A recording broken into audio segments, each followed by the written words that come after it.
Hello friends, welcome to Pebbles and welcome to my course of 48 laws of power या सत्ता के 48 नियम। आज हम देखने वाले हैं रूल नंबर 14। 14वां ये रूल जो हम देखेंगे वो तो बहुत ही अनैतिक है, वो तो आपके संस्कारों के बिल्कुल विरुद्ध है, लेकिन ये बहुत शक्तिशाली है।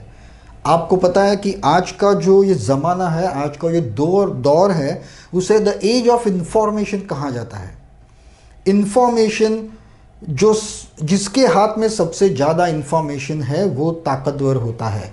और इसी के कारण फेसबुक, ट्विटर, इंस्टाग्राम, ये मोबाइल कंपनियां ये ताकतवर क्यों होती है? गूगल सर्च इंजन ये ताकतवर क्यों है? क्योंकि उनके पास आपकी हर एक जानकारी है।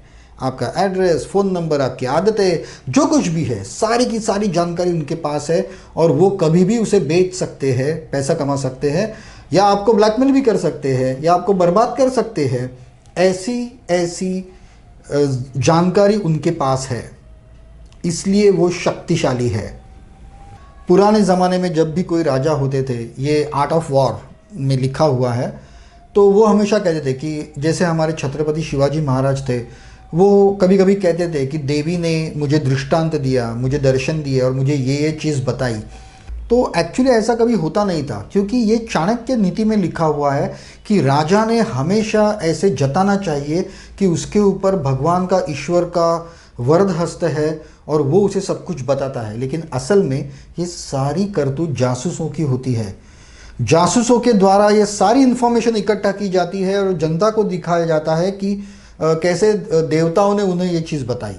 अभी आज के ज़माने में कोई विश्वास नहीं रखेगा, वैसे कह भी नहीं सकते, विश्वास रखने वाले लोग हैं तभी तो ये सब जो बाबा और माँ जो बैठे हुए हैं, आसाराम, ये राम रहीम और ये सब जो कुछ भी है, उनके पीछे भी लोग वैसे ही भागते दौड़ते हैं। तो information is most important. FBI के ऊपर मैंने एक किताब पढ़ी थी। FBI के जो भी कोई ऑफिसर्स होते थे, उनका पहला काम होता था अपने घर वालों पर नज़र रखना। 15 दिन या 1 महीने तक उनके सारे फ़ोन कॉल्स सुनना, सारे फ़ोन कॉल्स टैप करना, सुनना, उन पर नज़र रखना, ये उनका पहला काम दिया जाता था। ये काम बहुत अनैतिक है। किसी को बताए बिना आप उसके फ़ोन टैप करोगे और उसकी बातें सुनोगे, उसके निजी ज़िंदगी के राज जान लोगे और अपने पास छुपा के रखोगे चुप कर। उसने आपको कुछ नहीं कहा है, आप ढूंढ रहे हो, तो ये बराबर चीज़ नहीं है। लेकिन सत्ता के खेल में यही इन्फॉर्मेशन आपको ताकत देती है, ज़बरदस्त ताकत देती है। गवर्नमेंट जॉब में आप देखोगे तो हर एक एम्प्लॉय की रेड फाइल बनती है। कॉरपोरेट्स में भी जो कई ऐसे डिपार्टमेंट्स होते हैं बहुत, जहाँ पे वेपन फैक्ट्रीज होती है, न्यूक्लियर फैक्ट्रीज होती है, बहुत सेंसिटिव एरियाज़ होते हैं, वहाँ तो प्रोफेशनल जासूस लगा के लोगों की सारी जानकारी निकाल लेते हैं। आज अगर कॉरपोरेट वर्ल्ड में आप देखोगे, आप कहीं पे अप्लाई करते हो तो HR डिपार्टमेंट आपके सारे सोशल स्टेटस जो है, सोशल मीडिया जो है, वो चेक करते हैं, सारे के सारे। आपको पता भी नहीं चलेगा और आपको लगेगा कि ऐसा कुछ है ही नहीं मेरा। तो भाई आजकल नहीं, प्राचीन ज़माने से हर एक आदमी के कुछ ना कुछ रहस्य होते हैं, कुछ ना कुछ ऐसी बातें होती है जो खुलेआम वो कह नहीं सकता, बता नहीं सकता। लेकिन जिस चीज़ों से आप जुड़े हुए हो वो चीज़ें सब कुछ बोल देती है, सब कुछ। और आज के ज़माने में सोशल मीडिया जैसे जो स्ट्रॉन्ग फील्ड्स दुश्मन के हाथों में पड़ सकते हैं, उससे आपका पूरा चरित्र ऐसे उभर कर आ सकता है। भले आप पासवर्ड प्रोटेक्ट करो, नहीं तो कुछ भी करो। तो मेरी सबसे पहले लोगों को ये सलाह है सबको कि एक बार आपका सोशल मीडिया चेक करो, उसको क्लीन करो। ऐसी कोई भी बात उस पर नहीं होनी चाहिए जो आपकी ज़िंदगी के राजों से जुड़ी हुई हो या कोई उसका इस्तेमाल कर सके। ऐसी कुछ भी बात उसके ऊपर नहीं होनी चाहिए। You have to clean out your all social media networks, जितने हैं सबको क्लीन कर दो, सब कुछ, व्हाट्सएप, व्हाट्सएप, सबको क्लीन कर दो। क्योंकि आप जब मेरे पास अप्लाई करते हो और मैं सोशल मीडिया में ढूंढता हूँ और अगर कहीं मुझे किसी राष्ट्र विरोधी शक्ति या ऐसे किसी शक्ति के ऊपर अगर मुझे लाइक्स या पोस्ट या कमेंट्स मिल गए, तो भैया आप तो मुश्किल में पड़ जाओगे उसमें। तो क्लीन अप कर दो। सबसे पहली बात यह है कि अपना कुछ भी रहस्य किसी को भी मत बताओ। इसके कई ट्रिक्स होते हैं। अगर आपको लगता है कि कोई आदमी आपसे झूठ बोल रहा है तो उसे रोकिए मत। उसे ऐसा जताइए कि आपको उसकी बातों पर विश्वास है, उसे और बोलने दीजिए। और जब भी वो और डीपली बताने लगेगा तब एक एक राज खुलते जाएंगे और वो बिना कहे बिना पूछे वो ऐसे ऐसी बातें बता देगा कि जिससे साबित हो जाएगा कि ये आदमी झूठा है, लेकिन वो तो आपके मन में ही रखना है। और अगर आपको ऐसा लगता हो कि कोई एक आदमी आपसे कुछ बात छिपा रहा हो तो उसके लिए ट्रिक है कि आप अविश्वास जाहिर कर दो। आप बताओ नहीं मुझे तो विश्वास ही नहीं होता, तो अपनी बात बोलने के चक्कर में वो अपने राज भी बता देता है। लेकिन यही ट्रिक्स आपके ऊपर भी अप्लाई हो सकती है। तो जब भी कोई आपको किसी चीज़ के लिए एनकरेज करे, बढ़ावा दे, तो शायद हो सकता है कि वो जानकारी के लिए दे रहा हो। ये सब मैं क्यों बता रहा हूँ? वो इसलिए कि ये रूल है pose as a friend, pose as a friend, work as a spy. दिखाना तो है कि हम आपके दोस्त हैं, लेकिन हमें काम करना है जासूसों की तरह। दोस्त की तरह दिखे और जासूस की तरह काम करे। अब आप कहेंगी कि ये तो सरासर धोखाधड़ी है, ये अनैतिक है, तो भाई ये है, लेकिन यही तो खेल है, यही तो चलता है। अगर किसी के राज आपके हाथ में है तो अगर आप अच्छे इंसान हैं, आपको अगर उनका इस्तेमाल नहीं करना तो मत कीजिए, लेकिन रखने में क्या हर्ज है? अगर आप जंगल से जा रहे हो और बहुत ही एनिमल आपको बहुत अच्छे लगते हैं, अहिंसा के पुजारी हो, लेकिन बंदूक रखने में क्या हर्ज है? चलाइए मत। अगर कभी जान के ऊपर आ जाए तो आपको चलाने के लिए कुछ तो हाथ में होगा आपके। तो यही आम जिंदगी में इसी को कहते हैं इंफॉर्मेशन, खबर। और हमें बिना कुछ सोचे समझे हमारे आसपास जितने भी लोग काम करते हैं, भले आपके वो दोस्त हो, कॉम्पिटिटर्स हो, दुश्मन हो, कोई भी हो, बिजनेस और कॉरपोरेट लाइफ में, स्टूडेंट्स के लिए ये बात ज़्यादा मायने नहीं रखती, लेकिन प्रोफेशनल फील्ड में ये बात बहुत मायने रखती है। आपको उनके सभी के बारे में जानकारी होनी चाहिए।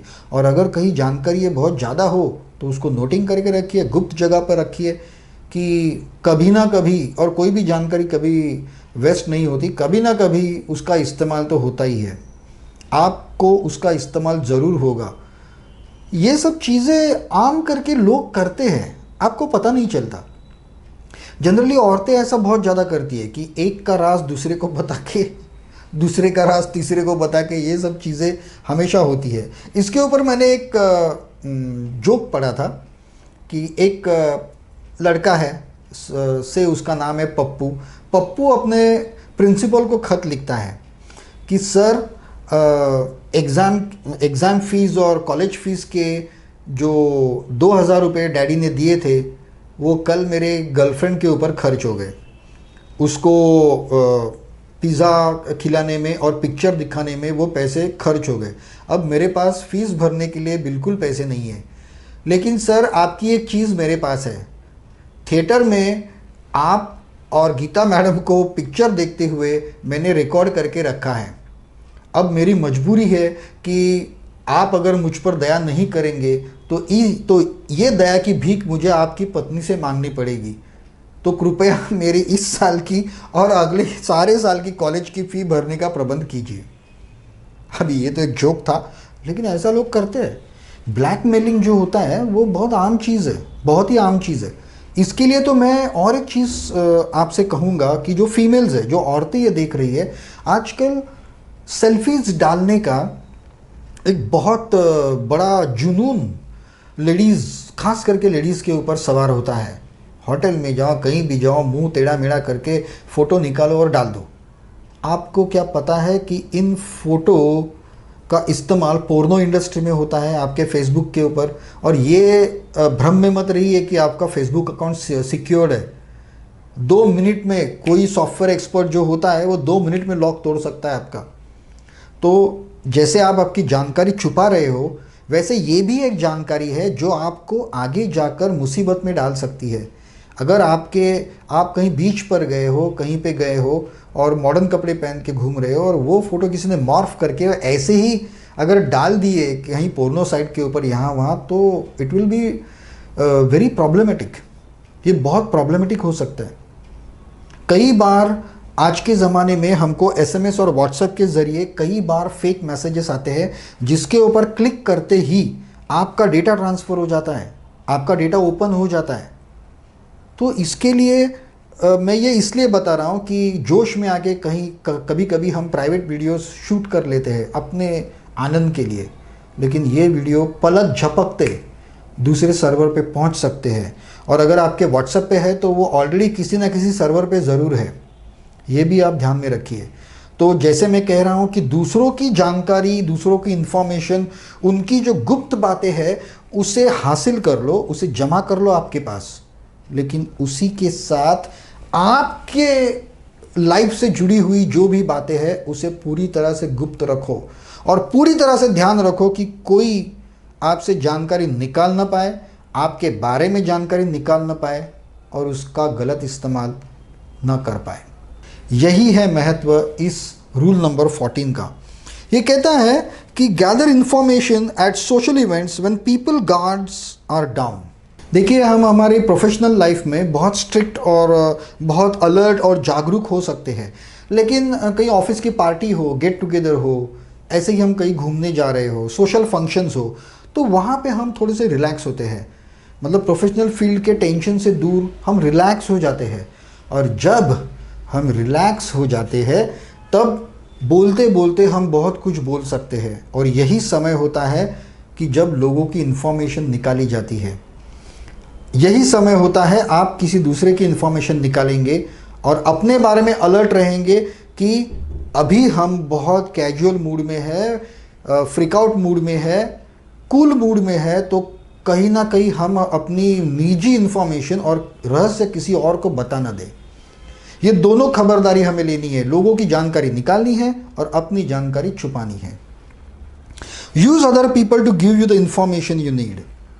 अभी ये बात तो बहुत ही मामूली है, सबको पता है कि ऑफिस के जो लोअर क्लास के जो स्टाफ होता है, प्यून होते हैं, सफाई वाले जो होते हैं, क्लीनिंग डिपार्टमेंट होता है, प्यून्स होते हैं, कुरियर वाले जो होते हैं, इन लोगों को हर एक चीज़ की जानकारी होती है, हर एक चीज़ की। और मैं आपको बोलूँ, मैंने ये खुद देखी हुई चीज़ है कि किसी भी ऑफिस में वगैरह जो लोग अपने प्यून और ये सफाई वालों से वगैरह जो बहुत ही घुल मिल कर रहते हैं ना, उन्हें सिगरेट पिलाते हैं, चाय पिलाते हैं, ये सब करते हैं, उनका लाइफ बहुत सॉलिड मस्त जाता है एकदम। क्योंकि उनको हर जगह पर इंफॉर्मेशन भी मिलती है, मदद भी मिलती है। क्योंकि ये ऐसा क्लास है जिसका संचार सभी जगह पर होता है, लेकिन किसी को दिखाई नहीं देता। कई बार ऐसे मैंने रॉ और मोसाद की कुछ किताबें पढ़ी थी। वहाँ पे जब जासूसों को प्लांट किया जाता था तो एज ए ड्राइवर किया जाता था, किसी भी साइंटिस्ट के या किसी के। क्योंकि जब भी हम जाते हैं तब हम ड्राइवर को तो फालतू समझते, ड्राइवर को हम ध्यान में ही नहीं रखते और हम अपनी बातें करते रहते हैं। इसीलिए टैक्सी वाले, रिक्शा वाले, इन लोग को बहुत ज़्यादा जानकारी होती है, क्योंकि केयरलेसली लोग उनके सामने बहुत कुछ बोल जाते हैं। वो ध्यान में नहीं रखते कि वो भी एक जिंदा इंसान है, वो कहीं ना कहीं रिकॉर्ड कर रहा है ये सारी चीज़ें, और किसी को बता दे तो ये चीज़ें होती है। तो हमें ध्यान रखना पड़ेगा कि जैसे हम दूसरों का इस्तेमाल करके उनकी इन्फॉर्मेशन निकाल सकते हैं, वैसे ही हमारी इन्फॉर्मेशन भी हमें छुपा कर रखनी है, कोई दूसरा निकाल न पाए, इसकी खबरदारी हमें ज़रूर लेनी है। Mislead others by giving out false information. अब ये एक छल है। Mislead others by giving false information, watch them react and base your next action on what you discover. अगर आपको आपकी जानकारी छुपानी है, और शायद ये कभी मुमकिन नहीं होता क्योंकि आज का जो वर्ल्ड है वो बहुत कॉम्पिटिटिव है, तो उसका और एक तरीका है। तो अपने बारे में झूठी बातें फैला के रखो, झूठी बातें। जो किसी भी वक्त आप प्रूव कर सकते हो कि ये झूठ है। तो उससे दो चीज़ें होती है। सबसे पहली चीज़, अगर उस बात का कोई इस्तेमाल करे तो आपके पकड़ में आ जाएगा कि ये गद्दार है। और दूसरी बात ये होती है कि आपका जो असली आपके रहस्य है वो हमेशा छुपे हुए रहेंगे और लोग उसी धुएं में भटकते हुए रहेंगे जो धुआं आपने फैलाया हुआ है। मैं जब भी किसी सेमिनार में या किसी ग्रुप में या किसी दोस्तों के साथ जब भी ये सारी बातें शेयर करता हूँ तो एक्चुअली लोग हिल जाते हैं, लोगों को शॉक बैठता है ये सारी चीज़ें। क्योंकि कभी कभी ये सारी बातें हम बिना जाने कर लेते हैं, लेकिन जानबूझकर ये सब करना ये इतनी आसान बात नहीं है। और इसीलिए इस वर्ल्ड में सक्सेसफुल लोगों की संख्या बहुत कम है, क्योंकि हर कोई ये चीज़ नहीं कर सकता। लोग अच्छे होते हैं, लोग अच्छे भोले भाले सीधे साधे होते हैं और कटने वाला मुर्गा वही होते हैं, और जो कसाई होते हैं उनकी संख्या बहुत कम होती है। और ये सारे रूल जो है, जो सत्ता के जो सारे नियम है, वो उन्हीं लोगों के लिए है जिन्होंने अपने मन से ये सारे संस्कार और ये सब सारी चीज़ें एटलीस्ट प्रोफेशनल फील्ड के लिए तो निकाल दी है। लोग कहते हैं कि ईश्वर से डरो, अगर अच्छा करोगे तो अच्छा होगा, बुरा करोगे तो बुरा होगा। लेकिन किसने देखा है? आजकल तो हम देखते हैं जो बुरा करने वालों के साथ भी अच्छा ही होता है। तो किसे पता? तो चलो हम अच्छा बुरा नहीं सोचेंगे दूसरे के बारे में, लेकिन खुद के बारे में भला तो सोचेंगे। ये सारी चीज़ें हम करेंगे क्योंकि हमें अपना भला करना है, जो हर कोई सोचता है, हर कोई करता है। तो अगर आपको नैतिकता और संस्कारों का कोई डर नहीं है, आप इससे अगर बाहर जा चुके हो और ये आपने ठान ली है कि मुझे टॉप पर जाना है, सबके आगे जाना है, तो आप इसे ज़रूर फॉलो कीजिए। अगले वीडियो में हम देखेंगे रूल नंबर 15। तब तक के लिए आप प्लीज़ ये चैनल सब्सक्राइब कीजिए, कमेंट्स कीजिए, ये जो नोट्स है उसे डाउनलोड कीजिए, और अगर अच्छा लगे तो वीडियो लाइक भी कीजिए। So see you in next video. तब तक के लिए good bye, have a nice day.